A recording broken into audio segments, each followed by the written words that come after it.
got very good arms. He didn't fall? Inconceivable. You keep using the word. I don't think it means what you think it means. Welcome back to Thinking Critical. This is Wes, and recently Aaron Sparrow had to dip out on a recording because his voice is gone, but it is back in just in time. Dan Slott went on a nice little diatribe. I'll call it a diatribe on Twitter, basically admonishing people for creating art inspired by other people's art.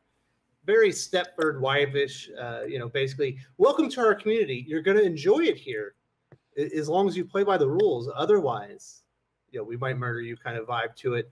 Aaron wanted to talk about it. How you doing, Aaron? I'm doing great.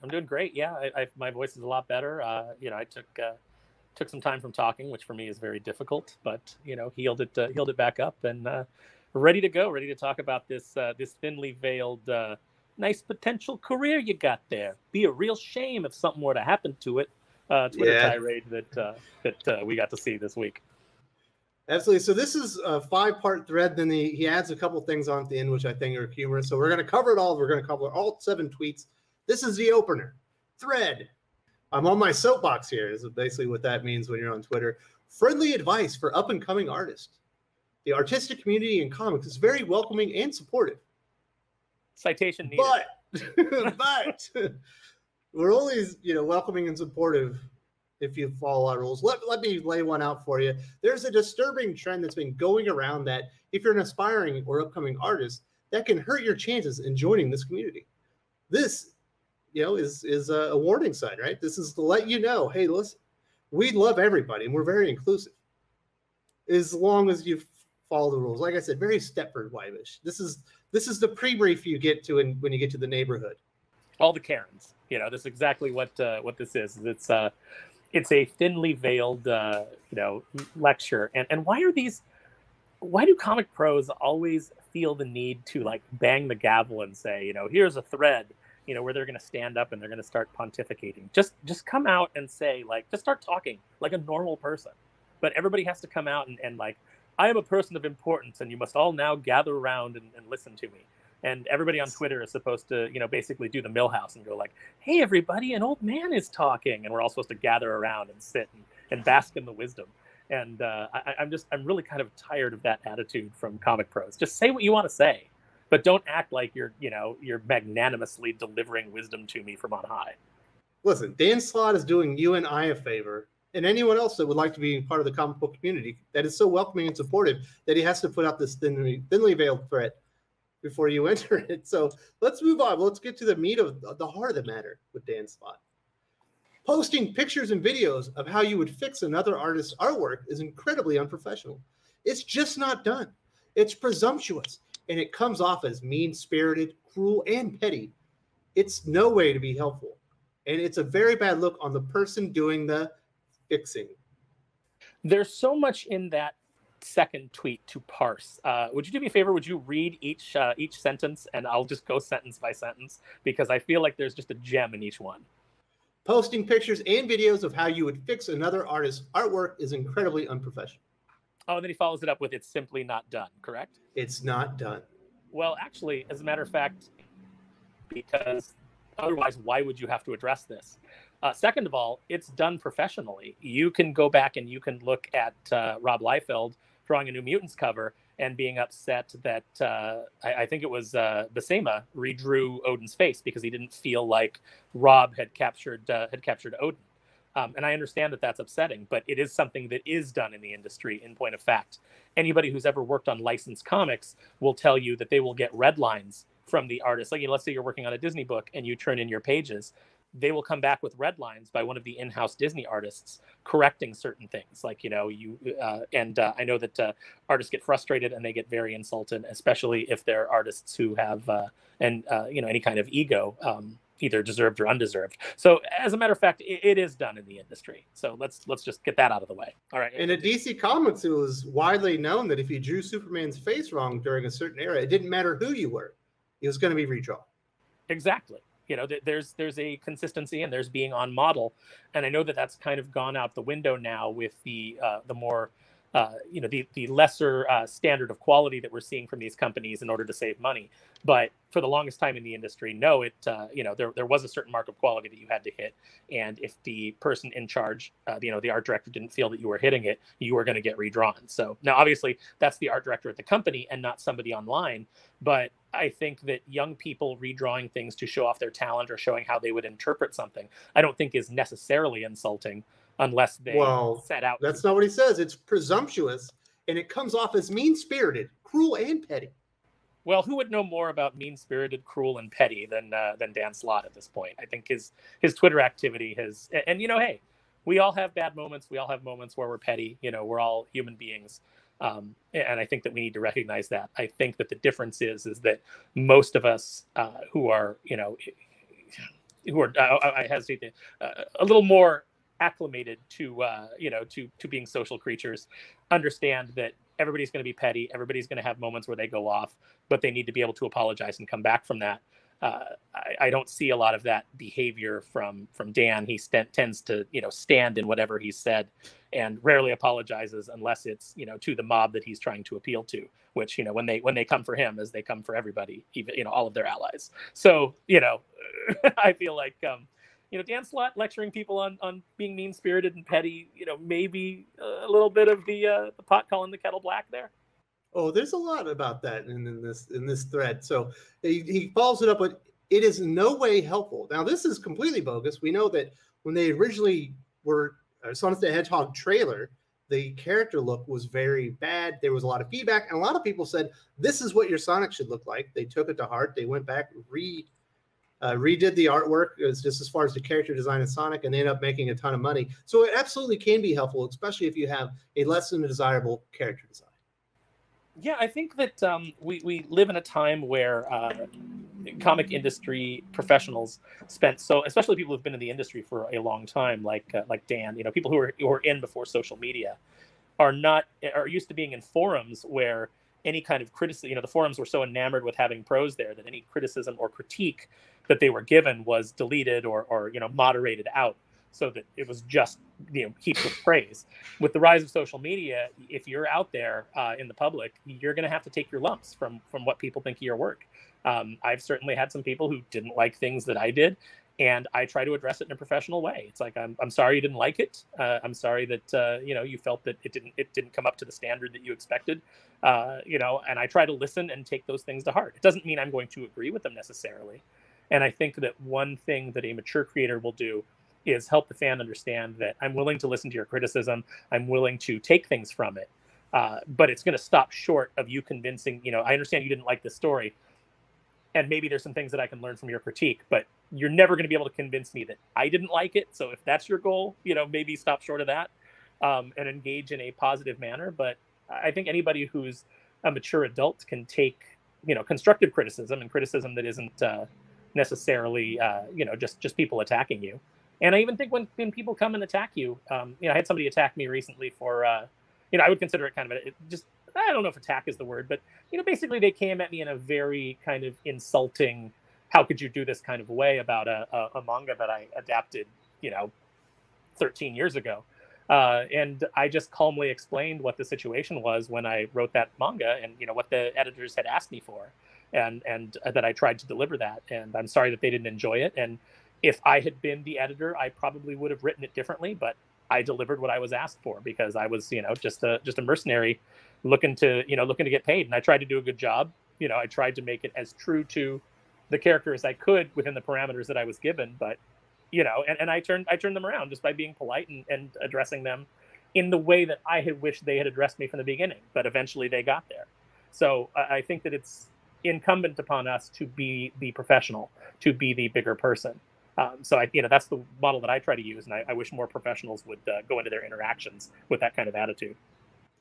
So this is the last line. This may be my favorite. It's certainly the one that starts the veiled threads, and it's a very bad look on the person doing the fixing. Certainly, I wish he would have used, and you're on the wrong side of history. Do you want to be on the wrong side of history? I think going on a public forum and telling a customer "F you" is a bad look. So I don't know. We could discuss bad looks all the time. I think that antagonizing customers is a bad look. I think that insulting them, and then when they come back at you for insulting them, blocking them, I think there's all sorts of behavior that is bad looks. So if we want to get into what's a bad look, I don't think that redrawing somebody else's art is even going to crack my top 10. Well, there's also that 616 documentary where Dan Slott essentially is so incompetent and unprofessional that everyone else was having to do all kinds of work around him just to get a book out in time. But that's neither here nor there. Let's look at the third tweet in this thread. Are there times when one artist reaches out to another for a critique? One that may involve redrawing the first artist's work. Happens all the time. But it's something that's requested and done off to the side. It is not, and that is in all caps, done for an audience, and definitely not to show off. Okay, that's a completely different thing than what we're talking about. Like, I don't, yeah, that occurs too. But that doesn't invalidate the people that, the young people that are coming up and trying to show their chops by like, this is how I would have handled this drawing. I don't think that this is, this isn't what I like. Here's what I would have done. I don't know. I'm not an artist, so maybe, writers do this all the time. We sit and we critique a movie that we've seen and we say like, this is what we would have done. We talk about it online. I'll bet, I don't know for sure, but I'll bet if you go back through Dan's history, maybe there's some things that he said, some movies that he watched or something like that he gave a critique on where he said he would have done this or he would have done that, or in this storyline he would have done this instead of what was done. How is that any different? What's a bad look? Not delivering your books on time, not meeting your deadlines, not turning in scripts, not basically disrespecting the rest of your creative team and making them work harder because you can't be bothered to hit a deadline. That is the most basic thing that you need to be doing in the industry. And I think maybe instead of Twitter screeds, you could maybe be hitting those deadlines. I don't know. Maybe that's just me as speaking as somebody who's been an editor, and what I'd like to see, that I think that is what's, you want to talk about things that are unprofessional. I don't think when you're trying to break in, showing off your chops by redrawing something is as unprofessional as not meeting your deadlines. Yeah, nothing more more telling than when your boss is willing to just laugh about how completely unprofessional that you are and tell the entire world. So you probably could work on that one, Dan. Here's the fourth part of the thread. People remember things like this. Things like this have a long, in all caps, lifespan. This is me looking out for you now. This is him going back to his Stepford wife. If you're thinking of doing it, please don't. If you've done it, a smart move is to delete all those posts and videos. An even smarter move, also posting an apology. I do not ever endorse apologizing on social media for anything, even if you're wrong. No, I don't either, because that is the, and I used to feel differently. I used to feel like, hey, if you were being an a-hole, or you felt like you were out of line, then you should apologize. But the fact of the matter is once you apologize, it is used as a blunt instrument against you forever, because it's like, aha, see, you were wrong. Remember that time you were wrong? So I think that unfortunately, in this world that we have of social media, where there is no forgiveness and no compassion and no understanding that we're all human beings and we all make mistakes, and unfortunately, you can never back down. You have to always stick to your guns, and it's just one of those unfortunate byproducts of what a trash fire social media is.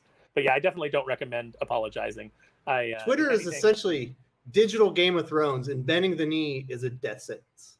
Yes, it is. And I've always said, when you bend the knee, the only thing that you do is allow their blade to cut more cleanly as they behead you. But I definitely like before then where he's insinuating it doesn't matter if you did this when you're 19, if you're 20 years old, maybe even as a teenager coming up and wanting to show off your wares just by changing some aspects of a design or whatever. This industry, our community that's so loving and supportive, has a very long lifespan as far as the memory of these things. And essentially, you will never work in this town, kid. It's funny. When I was a teenager, I started out like when Rob Liefeld came on New Mutants. I thought his work was exciting. It was different. It wasn't the most technically sound, but it was different, and I liked it. And then as time went on, I started to like it less. And I think it was because as he started to write his own things, he was only drawing things that he wanted to draw that he was more comfortable with. So I think that he wasn't kind of being stretched as an artist.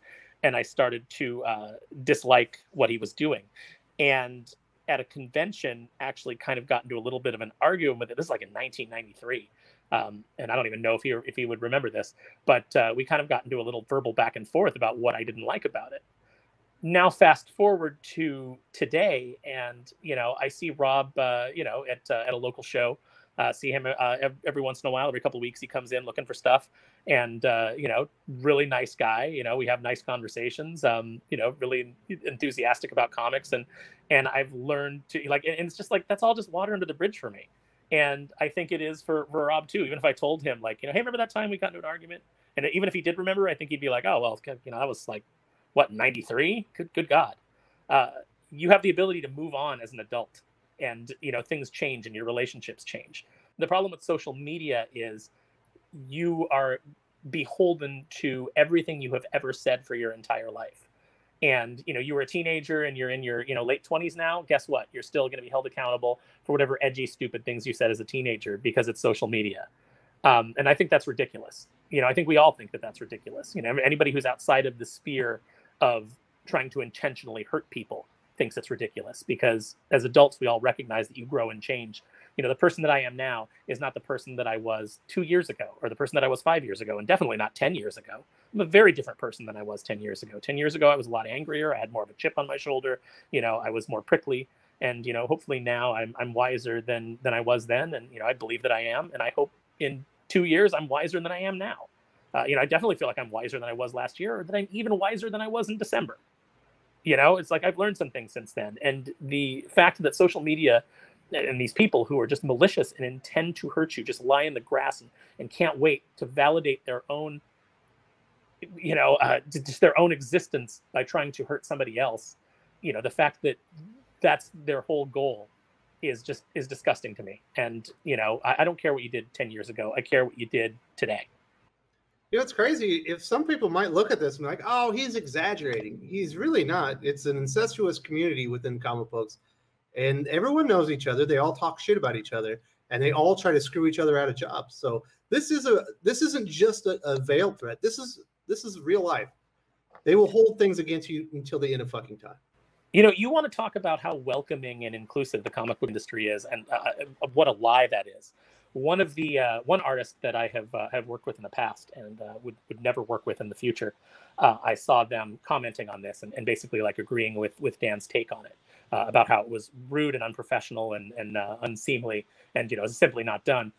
And I thought to myself, I have watched you badmouth other artists to publishers and to art directors in order to cost them work and to elevate yourself, for no other reason than the fact that you don't respect their art.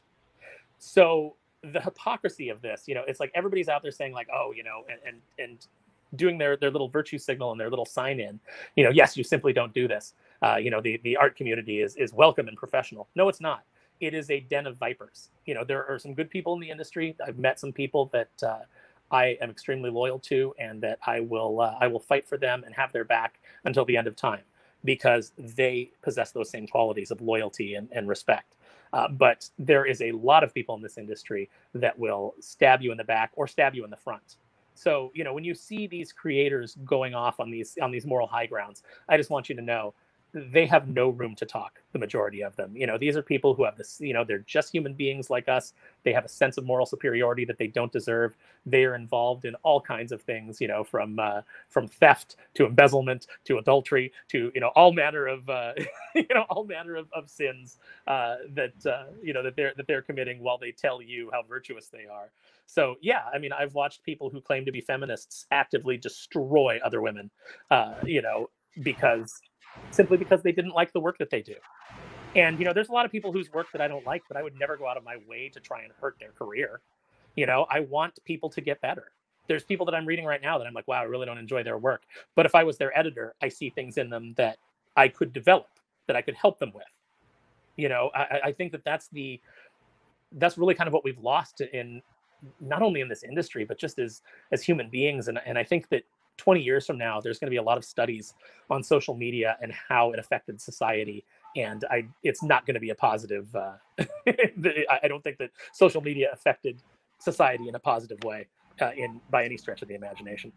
I think I saw this too when the whole there were some articles about the Whisper Network, this cabal of creators that actively was trying to destroy other creators. And I remember, I don't remember the exact nature of who or what, but there were definitely some names in there that I was warned about as far back as like when I was at Tokyo Pop like 15 years ago. Don't work with this person because they are horrendous and they will betray you to for a sandwich. But I remember seeing that like people were complaining that Scott Snyder talked to them about his personal problems, forcing them to do, and the actual quote was emotional labor. And I remember reading that and saying like, so you mean Scott thought you were his friend and was talking to you about things that were bothering him or challenges that he has or issues that he has? That's just called being a friend. You talk to people that you think are your friends about your problems in the hopes that they can help you or they can at least, lend a sympathetic ear. There's nothing in that is, I'm sorry, so sorry you had to do emotional labor, but maybe you don't understand what friendship is. Absolutely. So here's the final part of the thread. Simple rules of thumb. Support your fellow artists and they'll support you. We've knocked that one out of the park. Be kind. I think we've wiped that out. And if you do screw up, apologize. Do not apologize. No. Don't listen to me if you don't want to. I say don't apologize. This is a really great community to be a part of, and it will be there for you in many wonderful ways if you help and support it. Drink the Kool-Aid and everything will be fine as long as you never say anything that's that differs from from what we tell you to say. As long as there's so much about that is. I think the only thing in that whole tweet thread that I agree with is just the two simple words "be kind." But I feel like Indigo Montoya at this point, those words you keep using, I do not think that they mean what you think they mean. Obviously, their definition of be kind would be a lot different than mine, which is I try to be respectful of everybody, despite, the golden rule, right? Yeah. Do unto others as you would have them to do unto you. At the end of the day, what we should be doing is we should be finding, and this is what the people who lecture these things, they never really seem to exemplify this. At the end of the day, we should be allowed to disagree about things, comic books, storytelling, all the way up to religion and politics. We should be able to disagree with those and agree to disagree and still be able to find something in common with our fellow man and not have to write them off. And we should all have a love of the comics medium. We can disagree about the direction that it should go in. We could disagree about the way that stories are told. We can disagree about the things that we put into stories.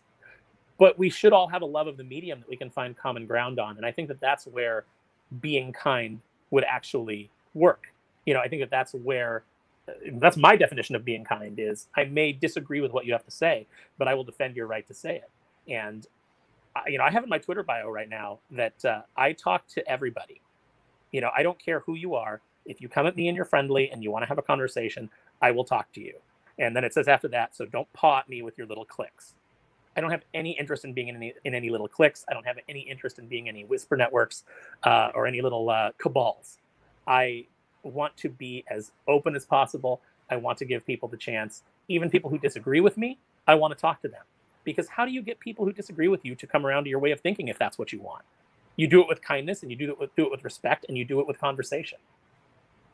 So Dan Slott could not be contained to a five tweet thread. That was not enough. He had to rebut his own thread.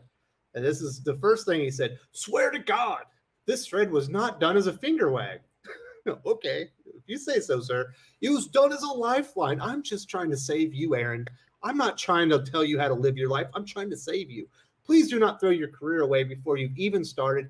And if you already have dug yourself into this hole, please stop digging, make amends, and start climbing out. But you can't make amends. That's the whole point. There's no forgiveness in this industry, as it currently stands. So the idea that you're going to be able to make amends, no, you're always going to be vilified. You're always going to have that thrown back up in your face whenever somebody decides they don't like you or they're just bored and looking for the next person to destroy. So that's a ridiculous notion. I would ask about that tweet thread though. At what point could Dan not finish it, and did Christos Gage have to come in and write it? Maybe that was Christos. This here is definitely Dan. This is my favorite part because you have to hear this. This is good. This is a thread about why it's not the best career building move for up and coming and aspiring artists to try to art shame other artists by publicly, quote unquote, fixing their art. And some people are trying to spin this into Slott supports NFTs. What? No, whose brain makes that up? Well, you already jumped to a bunch of conclusions about other people, so I'm glad it happened to you too, sir. It doesn't matter what you were talking about. It only matters how they interpreted what you said. And you, sir, are supporting NFTs and destroying the environment, Dan Slott. You dirty son of a bitch. That's the thing that's interesting to me is, for coming from a group where everything is always about, it doesn't matter what your intent was. What matters what your impact was, except for when it happens to them. So, now Dan is like getting people who are saying like, well, this is what you were really saying. So what you're really saying is, and he's like, no, but he's one of those people that would be quick to do that. You're not trying to show off your art style and how you were inspired by this creator. You're trying to shame them. That's the only reason you could ever do that. Exactly. So, again, it comes back to intent. What was your intent when you did this? What was your intent when you redrew it? Was it to be malicious? If it was to be malicious, then, hey, take a look at yourself and, maybe make some changes. But if it was just showing off your art and, saying like, hey, this is how I would have done this, or I'm really, and a lot of times it's complimentary. A lot of times people are like, I'm really inspired by this cover or this pose or, this piece of art. Here's my take on it. And I don't think that's a negative thing. Hey, and sometimes you get, Thundercats Roar, where everyone knows that the design is stupid and people want to fix it because it was stupid to begin with. It's not like they're... Or those first High Republic images that we got, which were really, really lackluster, and people went and they did some really nice redesigns, and they did some really rock. Yeah, and then there were some really ridiculous redesigns too. But I think that's all part of the fun. I don't know. Like I said, I'm not an artist, so I've never had any of my art redrawn. But I've definitely had people tell me, things that they would have done within things that I've written that would have been different. And it's like, oh, okay, so you would have had a different take on that. So this is all I have to say to Dan Slott. Stop digging a hole, start climbing out, and apologize for supporting NFTs and destroying the environment. I'll give you the last word, Aaron Sparrow. That is clearly what you were doing with that tweet thread, is you were supporting NFTs. It doesn't matter if you say differently. We could all read between the lines. It's not what you... I'm giving you a lifeline, Dan Slott. That's right. Because I love you. I care about you. We're looking out for you. We want you to be okay. Actually, you know what? I do want Dan to be okay. But I think that my version of Dan being okay would fly in the face of kind of the persona that he's locked himself into. It's like I want Dan to be a happy person. I want him to be, doing well. I want that for everybody. And I want people to stop telling other people how to live their lives. That's, one of the main things I think to finding happiness is accepting that everybody's different and everybody's got their own way and everybody's fighting their own battles that you know nothing about. So stop telling them how to do it.